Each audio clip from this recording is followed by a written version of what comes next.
So we got a good scratch track from Matt on the last episode. We just had him play through the whole song to a click track so that we would stay in time.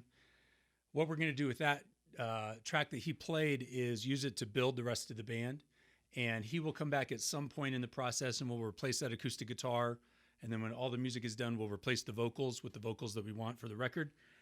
I wouldn't always separate out the instruments like this and do it one by one.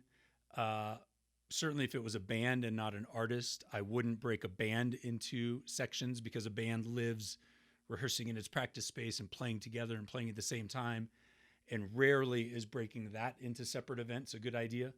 However, with Matt, he brings in really solid songs that are really well thought through and formed, and we don't really need other people to be playing in real time to tell where the song is going to go and what it's going to need.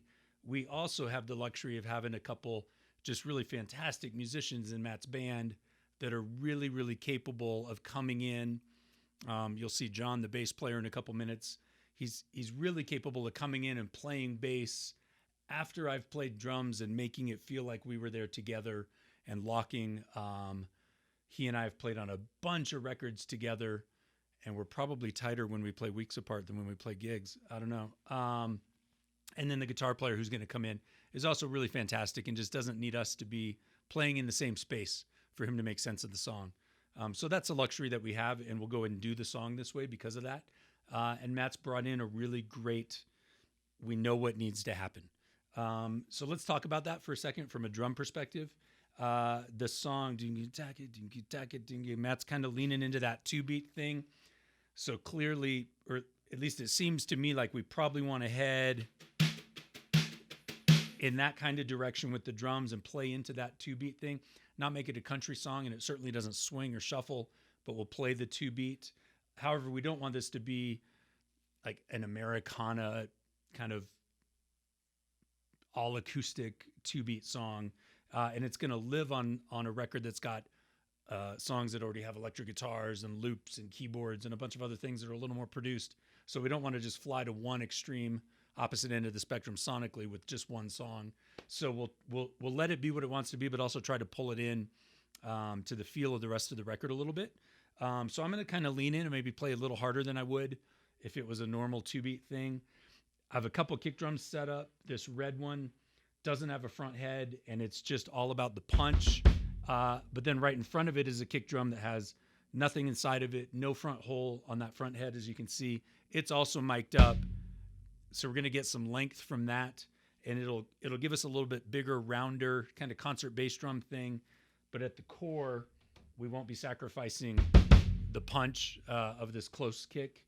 I'm going to lean into the snare a little bit. Got some tambourine jingles kind of laying on the snare to make it a little bit janky.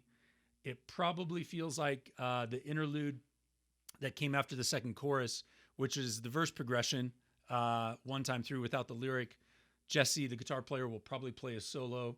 That feels like he wants to open up a little bit, so I don't think we'll get away from this, but I do think I'll probably come back and overdub like a halftime or normal time vibe that can kind of make our view a little more expansive and a little bit broader and not keep us so focused on this. I'm sure we'll add some shakers and some tambourines to fill it out at some point in the process also. But for now, let's start with this 2-beat drum thing throughout the song. And then I'm not really going to play a bunch of fills. It doesn't feel like a song that needs the drums to be signaling anything or new sections coming up. We'll do those overdubs in the bridge and kind of see how that feels. So for now, let's start at the top and go ahead.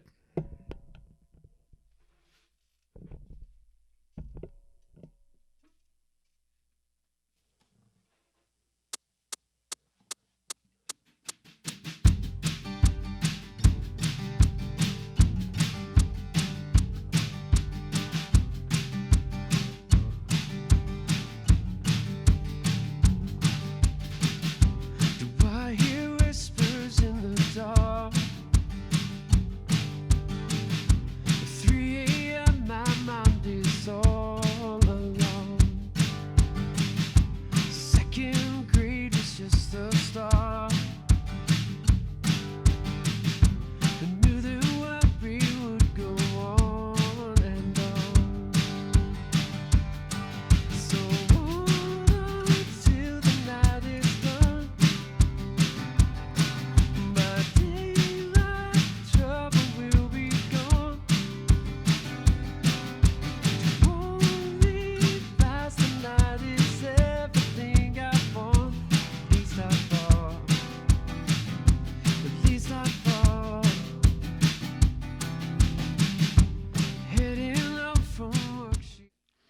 Okay, so now we've gotten through the main section of the song with kind of a main drum pass.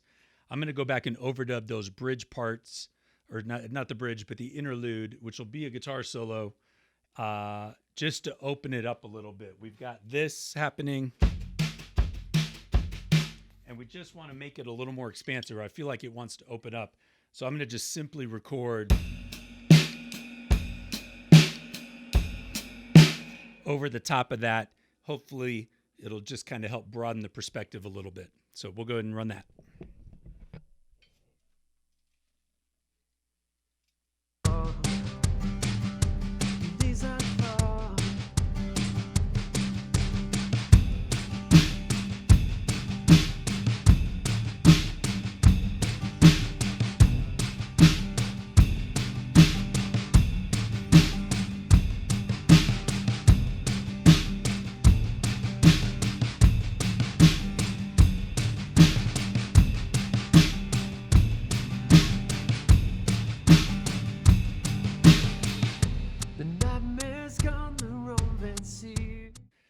So we've done the kind of halftime overdub on the bridge section, or the interlude section. We've got the normal drums still doing their thing. I'm probably going to take, if the normal drums kind of live in the middle, we'll probably take one of the overdubs on that interlude and throw it to one side. And I think on the other side, I'm just going to do a little descending tom thing to give us a little bit of motion back so we don't lose some of the forward thinking. Super chill toms, they're really old. And I've got these mutes on them that kind of turn them into instant Beatles. Here's what they sound like without. It's still pretty chill, but there's a lot of life there. With this mute on, it's just instantly that Ringo tea towel thing. So I'm going to just do a quick run of a little descending line in the interlude against the overdub that I just did. Here we go.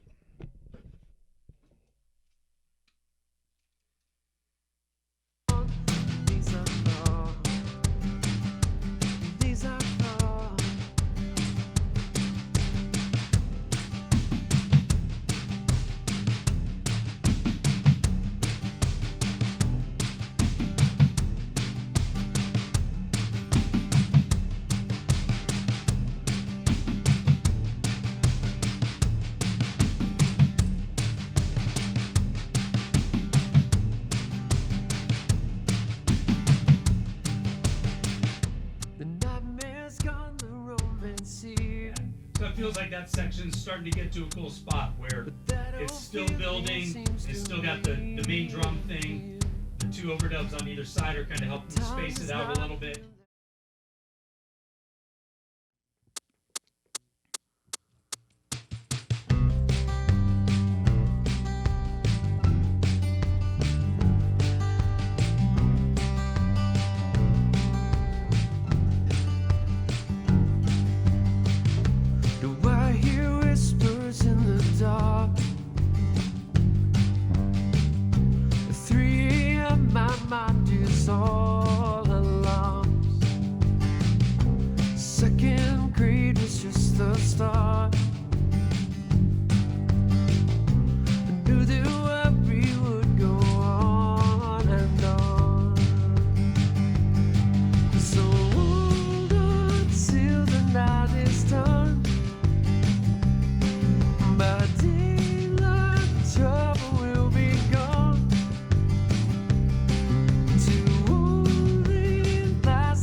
John McMillan, and I've been playing bass with Matt for going on 10 years or so.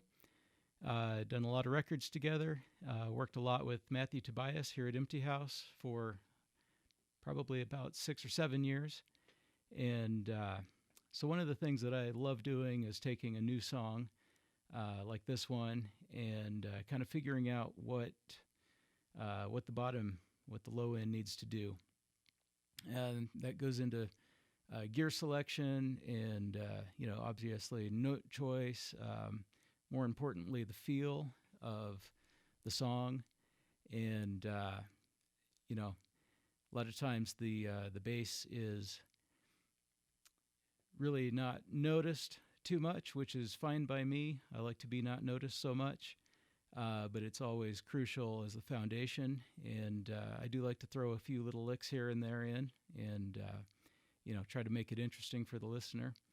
But again, most importantly, my role is really to capture the feel of the song and to drive it in a certain way in conjunction with everyone else. So that's kind of what I'm going for here on this tune. A supportive but driving role, and so to do that, I've got a particular instrument that I have been using for a number of years now, an Epiphone Jack Cassidy bass, and it's just got a lot of growl and a lot of punch. It drives a band really well, and yet it doesn't really stick out unless you want it to. It's got a wide range of sound where it can sit back or it can be forward, just depending on how you play it with the hands. And for this song, we're just going straight DI, and then I've got an amp that I've been playing for literally 20 years now, an old SWR amp that I will probably never get rid of, from years and years ago. But it's just a fantastic sound pretty much for any situation. But I really felt like with this song,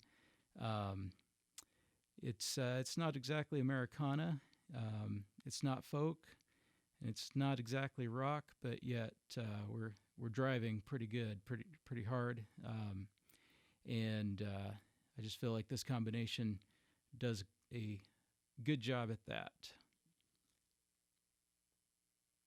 That's about it. I have nothing else to say. All right. Yeah, John, love the direction. It's a good mix of push and vibe. A couple thoughts coming out of the interlude into that down verse. Really land the first note of that verse. Okay. I actually wouldn't mind if it even kind of just hung out for a measure or two. Yep. To let it really settle and then jump back in. That can probably be more like lyrical and vibey. All right. Less groove. And then you mentioned something about the interlude. Yeah, I'm going to switch over to a palm mute and just get a big round foundational sort of sound. Yeah. And at the moment, so that your mix is clear, we're not listening to all those drum overdubs in the interlude, just so it's not a mess for you in your headphones. Okay. But I think if you kind of simplify the palm mute thing, when we add those overdubs back, you're probably clearing out some space for those. Yeah. So that's fantastic. All right. Okay. Everything feel good? Yeah. All right. Here it is at the top. Hold on a second. Here it is not at the top? Not at the top. Let me do a quick tune. Okay. Perfect. Just to make sure. This is special for you, the viewer. Maybe the first time John's ever tuned one of his basses. That was actually quite pointless because it was still in tune. So perfect. Yeah, that's why I never tune, because I'm always in tune.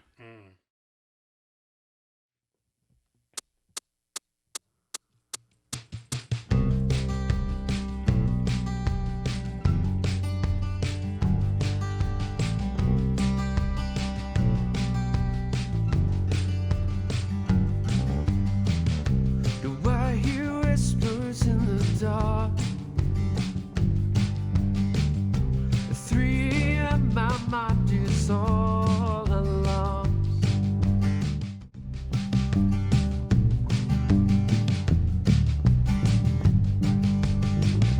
The nightmare's gone, the romance here, but that old. Hey man, let's just stop it there. Yep. I think I don't love the palm mute. Okay. In the bridge or the interlude. Yep. We're not hearing the halftime drums, but I actually feel like it got a little too small where the drums were trying to open it up. Yeah. You actually closed it in a little bit. Gotcha. So why don't we try a pass where it's more about kind of diamonds, playing whole notes with little tasties between. Yep. That also kind of keeps us out of the way of anything Jesse might do. And then really make sure you land down into the verse. Yeah.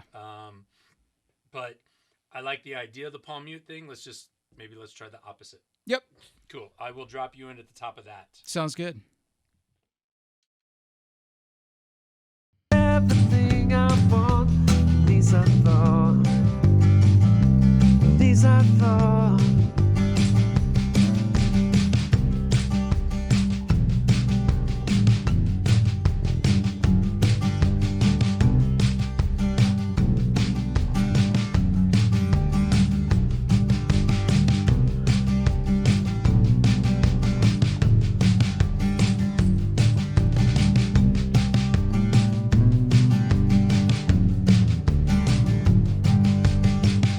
The nightmare's gone, the romance here.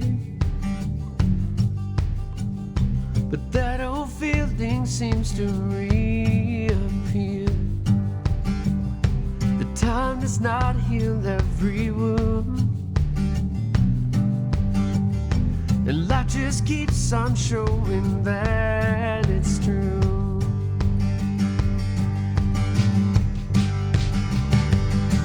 So hold on till the night is done. My daylight trouble will be gone. To only last the night is everything I want. These I thought, these I thought.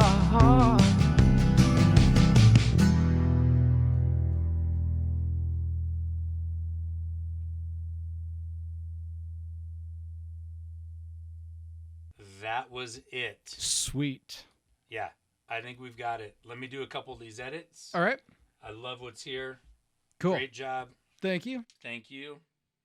Appreciate it. Awesome. So I'm going to do some of the edits on some of these bass punches that we've gotten. And then for the next episode, we'll have a really solid drum and bass thing there, hopefully.